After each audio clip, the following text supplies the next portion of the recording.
Olá, meu povo. Iniciando aqui a nossa segunda parte da nossa terceira aula, né? Depois nós conversamos sobre os egípcios, então a gente vai falar agora sobre os fenícios, o povo do mar, né? Povo muito interessante se estudar, porque foi através dele que boa parte do conhecimento marítimo, de navegação que a gente usa hoje, surgiu, ok? Então vamos falar sobre os queridos fenícios, povo que ficava ali na região da Fenícia. Observem aqui no mapa, só pegar o laser, observe aqui, pessoal, ficava nessa região aqui, acima da Palestina, né, onde hoje é o atual Líbano. É uma região muito acidentada, uma região que tem um relevo muito complicado, com poucas terras planas, muitas montanhas e florestas, ok? E isso obrigou eles a naturalmente avançarem e migrarem para o mar Mediterrâneo. Então observe aqui no mapa, se você tem barreiras geográficas que impedem o crescimento populacional para essa região, o que é que você vai fazer? Desenvolve os barcos para aproveitar melhor o mar que você tem no quintal.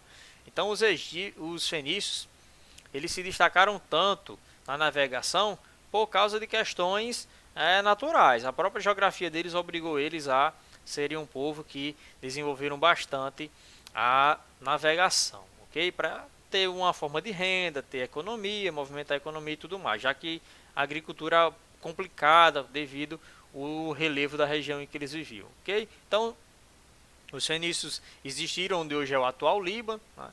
Aqui a bandeirinha do Líbano, onde temos a árvore que favoreceu a construção de todos esses navios, que é o cedro do Líbano, tão importante que hoje é símbolo da bandeira oficial deles, ok? Na política deles, ó, eles eram descentralizados, eles tinham uma política descentralizada. E eu digo por quê? Eles tinham uma política descentralizada, pessoal. Observe aqui no mapa. Eles fundaram várias colônias ao longo do mar Mediterrâneo, várias colônias de comércio.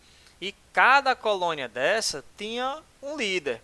Né? Cada colônia dessa tinha alguém para liderar, tinha uma família rica que tomava de conta e liderava lá. Então não existia entre os fenícios alguém que mandava em tudo. Então, se não tem ninguém que manda em tudo, existe uma política descentralizada, porque cada cidade, cada colônia vai ter a sua liderança, vai ter, né, as pessoas mais importantes que vão liderar lá, os que dominavam mais o comércio, os que tinham mais barcos é o que vai ter maior poder, ok? As cidades e estados deles aí, ó, Ugarit, Biblos, Sidom, Tiro, né, foram as primeiras aqui. As primeiras cidades onde eles surgiram eram cidades-estados, como eu disse, por causa da descentralização política, ou seja, todas essas cidades eram independentes entre si, cada uma tinha sua liderança. Principais marcas dele aí, o comércio marítimo, né, navegação e a pirataria, ou seja, eles eram os verdadeiros donos do mar Mediterrâneo. Não sei se vocês lembram da nossa aula sobre Roma, que a segunda fase do processo de expansão romano foi a conquista do mar Mediterrâneo. Depois que Roma conquistou o mar Mediterrâneo, aí cresceu de maneira exponencial. E para conquistar o mar Mediterrâneo, eles tiveram que expulsar quem? Os antigos donos. E quem eram os antigos donos?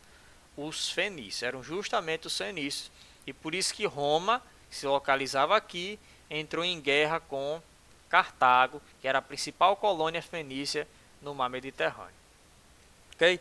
Então, fundaram várias colônias no mar Mediterrâneo. Lá na Tunísia fundaram Cartago, na Espanha, Cardiz, Málago, na Itália fundaram Palermo, cidades que até hoje existem. O maior legado que eles deixaram para nós, o alfabeto. Eles desenvolveram um alfabeto bem mais aprimorado do que os já escritos cuneiforme, do que os que nós tínhamos notícia lá na Mesopotâmia, que tinham mais de 500 letras, e para facilitar, já que eles eram bons comerciantes, queriam anotações rápidas e facilitadas, eles vão desenvolver um alfabeto aí com 22 letras, alguns vão dizer 23, né? Isso varia, mas de 22 a 23 letras era o alfabeto que os fenícios criaram. E é dele que vai surgir o nosso alfabeto, ok? Então, o alfabeto criado pelos fenícios é o avô do alfabeto que nós utilizamos hoje em dia.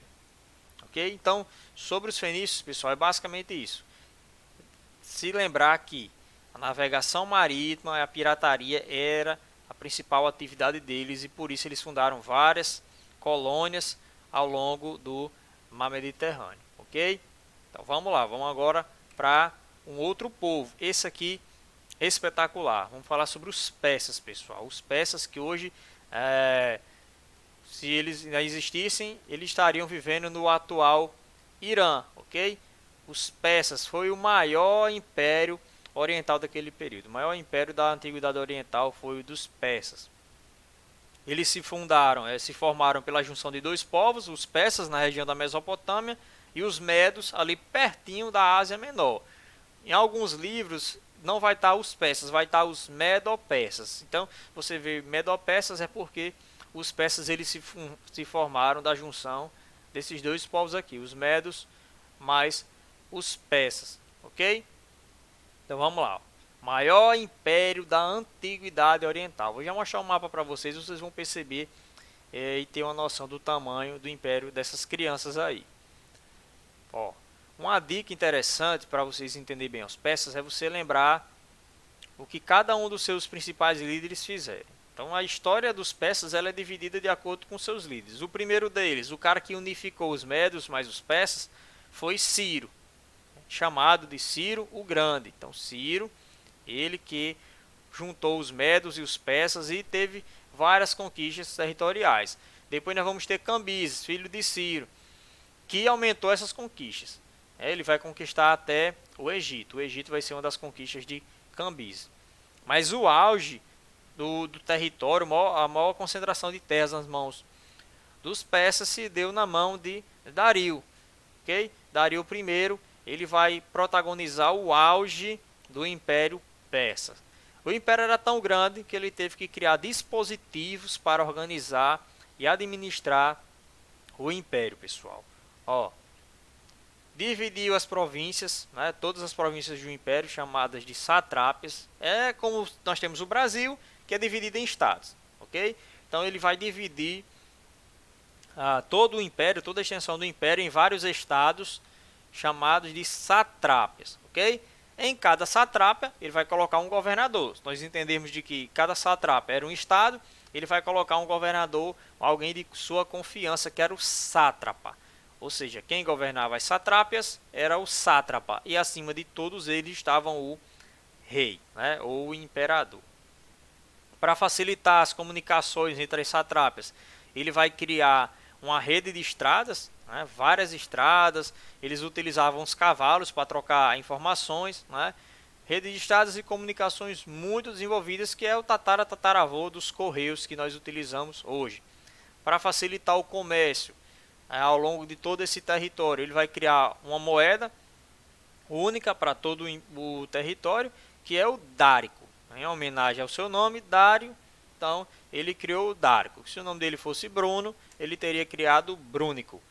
Então a primeira moeda internacional do mundo foi o dárico, para facilitar o comércio, porque como era muito grande, tinha regiões que podia ser uma moeda, no outro era outra moeda, então ele unificou tudo para onde você chegar, você poder comprar e vender de maneira mais facilitada. Por último, nós vamos ter aí Xerxes, é através de Xerxes que nós vamos ter a decadência do Império Persa, onde ele vai se enfraquecer. Por quê? Lembra das guerras médicas? As guerras entre os persas e os gregos. Quem é que ganhou aquela guerra? Os gregos. Então, depois que os persas foram derrotados pelos gregos, se enfraqueceram, e aí vai surgir quem? Alexandre o Grande, ao longo de todo esse período, né? Dentro desse contexto aí, vai surgir Alexandre o Grande, e ele vai conquistar o antigo Império Persa. Tudo que um dia for dos persas vai ser de Alexandre o Grande, ok? Ó, essa parte em verde aqui, pessoal, são as conquistas de Ciro, né? Depois nós vamos ter as conquistas de Cambises, que é a parte aqui do Egito. E essa parte laranja, né? Eu sou do tempo do amarelo queimado. Essa parte aqui amarelo queimado são as conquistas de Dário. Então observe, pessoal, que é da Grécia até o rio Hindu na Índia. Era um território gigantesco, gigantesco. Então no máximo de sua extensão, toda essa parte aqui era o território do Império Persa. Por isso foi o Império maior da Antiguidade Oriental, ok? E depois tudo isso aqui vai ser de Alexandre o Grande, que vai surgir aqui nessa parte norte da Grécia, a parte norte da Grécia. Ó, ele vai dividir em satrápias, aqui são as satrápias, né, divididas nessa linha amarela, e uma rede de estradas, né? A famosa estrada real era essa verde, era a maior estrada e a mais bem pavimentada. Então ele criou uma rede de estradas aqui para trocar informações com os seus sátrapas. E para pastorar, para vigiar o trabalho do sátrapa, tinha também inspetores que faziam visitas surpresas nas satrápias para saber se ele estava roubando do imperador. Eram os famosos olhos e ouvidos do rei, né? Eram os cabueta. Iam lá, se o cara estava roubando, desviando impostos, ele com certeza iria ser executado. Ó, algumas questões culturais. Não influíam nos costumes dos dominados, né?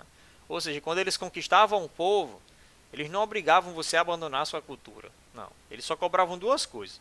Cobravam tributos e exigiam que os seus soldados entrassem no exército dele. Então, se tivesse uma guerra, os seus soldados iriam lutar do lado dos persas. Isso aqui é interessante, pessoal, porque quando os hebreus eram escravos lá na Babilônia, surgiram os persas e os persas dominaram os babilônios. Isso foi que Ciro vai fazer. Ele vai chegar para os hebreus e dizer: podem voltar para a terra prometida de vocês, eu não vou escravizar vocês. Então, existia uma relação amistosa entre os persas e os povos que eles conquistaram. Então, eles conquistaram os hebreus, mas deixaram eles voltar para Israel, reconstruir o templo e tudo mais. A economia deles era basicamente agrícola, né? A agricultura nesse período era o que nós tínhamos de mais forte. A servidão era coletiva, o famoso modo de produção asiático, né? Onde as pessoas trabalham de graça para o Estado. A religião deles, pessoal, é o zoroastrismo ou o mazdeísmo, né? Religião bem interessante, baseada nos ensinos de Zoroastro. Essa religião consiste, pessoal, em uma guerra constante pela alma do homem entre o bem e o mal. O bem, o deus do bem deles era o Amus Mazda, ou Mazda, algumas pessoas vão chamar de Mazda, e o deus do mal era o Ahriman, né? Os ensinos do zoroastrismo estão no livro sagrado deles, que é o Avesta ou Zend Avesta, ok? Ó, agora chegamos no nosso último povo observado nessa aula de hoje, que são os hebreus. Os hebreus que eu citei lá no início das nossas aulas, como o povo que vai instituir aí de maneira oficial o monoteísmo, ou seja, a adoração somente a um Deus, ok? Os hebreus hoje estão localizados na atual Israel, né, lá na região da Palestina, uma região que até hoje tem muita briga por causa daquelas terras, mas isso é um assunto para uma outra aula. Mas eles não surgiram na Palestina. Os hebreus eram um povo que surgiram, pessoal, lá na Mesopotâmia. Lá na Mesopotâmia surgiram, eles chegaram na Palestina por causa, de acordo com o Antigo Testamento, de uma promessa de Deus de que eles teriam uma terra prometida lá. E aí Abraão vai migrar com eles até lá. A base da economia deles era principalmente o pastoreio, né, e a agricultura. Era mais o pastoreio no início da história deles, já que eles eram nômades. Os hebreus eram um povo nômade que ficava migrando, né, viviam em tendas, eram conhecidos por viver em tendas, então era mais fácil você ser pastor de ovelhas e tudo mais. Porque a ovelha você migra e leva ela junto, e a agricultura não tem como você levar a plantação junto, ok? O rio que vai facilitar a solidificação desse povo é o Rio Jordão, né, lá da Palestina, e vai facilitar o surgimento dessa sociedade lá. A principal fonte de estudo deles é a Bíblia, principalmente o Antigo Testamento. Então, o Antigo Testamento da Bíblia, ele é o melhor relato histórico a respeito dos hebreus, o famoso povo de Deus. E a história hebraica, ela é dividida em 3 pedaços, ela é dividida em 3 partes, né? Fase dos patriarcas, fase dos juízes e fase dos reis. Não se esqueçam disso.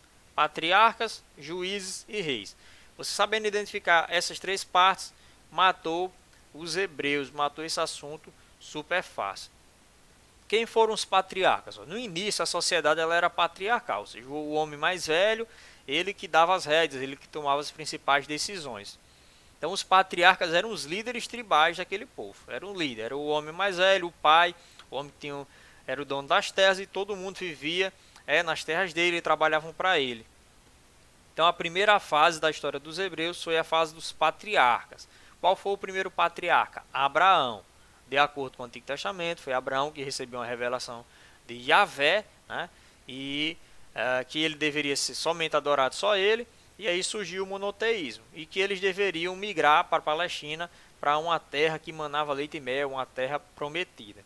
Então Abraão, ele que juntou seu filho, todos seus filhos, sua família, e começou a migrar até a Palestina, a terra prometida deles. Então os patriarcas eram os líderes tribais que migraram até a Palestina, até a terra prometida. Então patriarcas, um conceito da fase dos patriarcas, fase onde os líderes tribais levaram o povo para a terra prometida. Não se esqueçam disso. Os principais patriarcas aí, Abraão foi o primeiro, né? O Isaac, filho de Abraão, Jacó, filho de Isaac, e aqui vem uma questão política. Jacó teve 12 filhos e cada um desses filhos criou sua própria tribo. Eram tribos unidas, eles migravam ali um pertinho da outra, mas cada filho de Jacó que dava suas decisões, ok? Então Jacó teve 12 filhos, cada filho desses surgiu uma tribo. Então os hebreus eram um conjunto de 12 tribos, ok?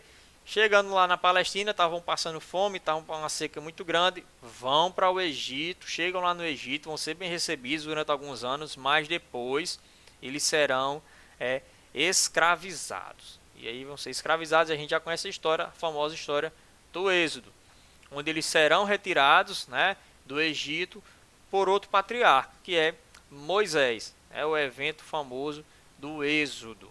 Ele vai reconduzir o povo de volta para Canaã, que era a terra prometida deles. No meio dessa viagem, eles estiveram lá na península do Sinai, onde, de acordo com a Bíblia, Moisés recebeu os 10 mandamentos, né, que é a base jurídica e moral dos hebreus, e que também influenciou o código jurídico e moral até hoje, né, o não matar, não roubar e tudo mais. O patriarca que chegou ao lado, chegou às portas e conseguiu entrar dentro da Canaã, dentro da terra prometida, foi Josué. Então foi com Josué que eles chegaram à Palestina depois que eles derrotaram a cidade de Jericó. Ok? Então, patriarcas foi para levar o povo até a terra prometida. Só que quando eles chegaram lá, a terra não estava vazia. A terra era habitada por outros povos. Então a terra que foi prometida por Deus, eles iam ter que lutar para conquistar. Não estava lá de graça não. Então o que é que vai acontecer? Os patriarcas chegaram até a terra prometida. Faltava agora conquistar.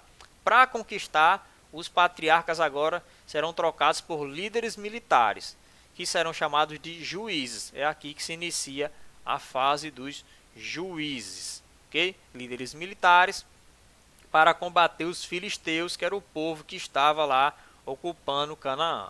Os principais juízes, Gideão, Sansão e Samuel, são os principais juízes desse período. Depois que eles conquistam a terra prometida, eles agora vão morar lá e vão governar.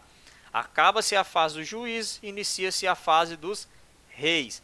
Fase dos reis. Então, para vocês entenderem, pessoal, essas três fases da história.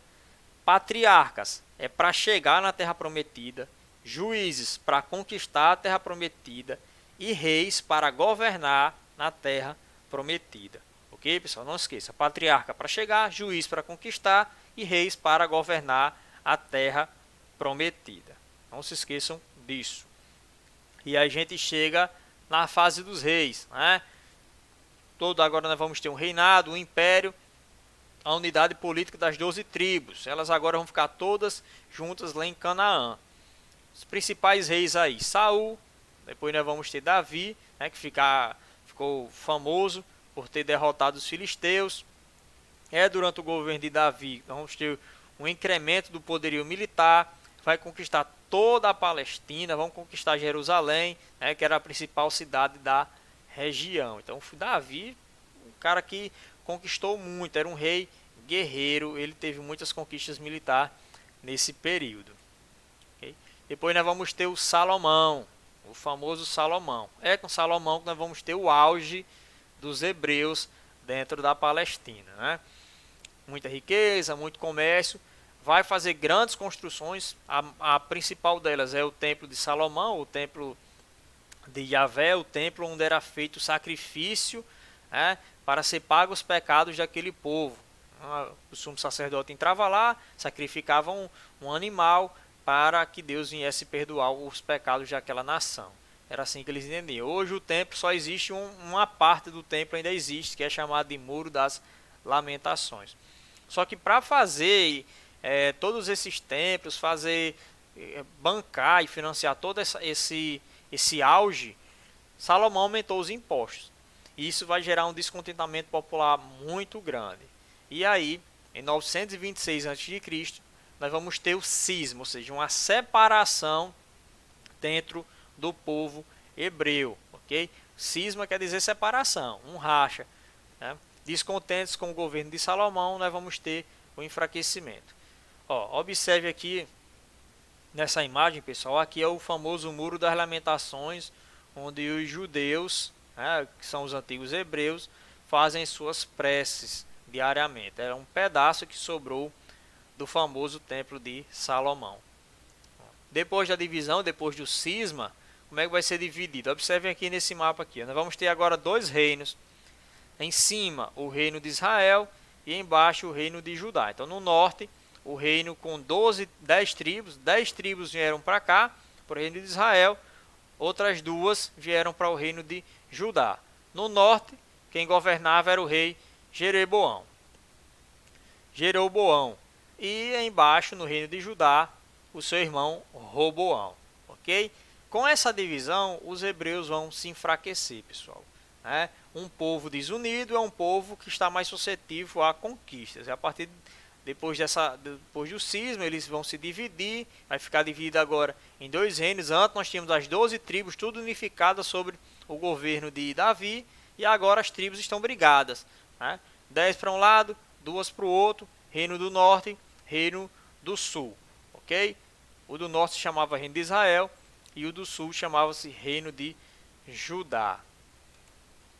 Depois do enfraquecimento deles, olha o que vai acontecer. O reino de Israel, de cima, vai ser conquistado pelos assírios, os famosos assírios, aquele povo super violento. E o reino de Judá, o reino do sul, vai ser conquistado pelos babilônicos. E aí vai acontecer o famoso cativeiro da Babilônia, que só irá acabar quando Ciro, o Grande, o rei da Pérsia, libertar eles. Depois que os persas conquistarem a Babilônia, e aí eles poderão retornar para a Palestina, onde será reconstruído o templo de Salomão, que depois vai ser destruído pelos romanos. Observe aqui, ó, em 700 depois de Cristo, eles serão expulsos da Palestina pelo famoso Império Romano. Ok, pessoal? Então o Império Romano, já depois de Cristo, já tinha surgido, já estava muito forte, muito rico, toda a Palestina já era deles. E aí eles vão escravizar tanto os palestinos, os judeus, que eles vão embora e abandonar as suas terras, ok? É a famosa diáspora, ou seja, uma fuga. O maior legado cultural deles é o monoteísmo. Por que o monoteísmo é tão importante? Ele é a base das 3 maiores religiões do mundo. Quais são as 3 maiores religiões do mundo? O judaísmo, o cristianismo e o islamismo. Todas 3 têm em comum o monoteísmo, ou seja, a adoração a somente um Deus, somente a uma divindade. Ok, pessoal? Então aqui finaliza a minha aula. Forte abraço a todos vocês. Bons estudos.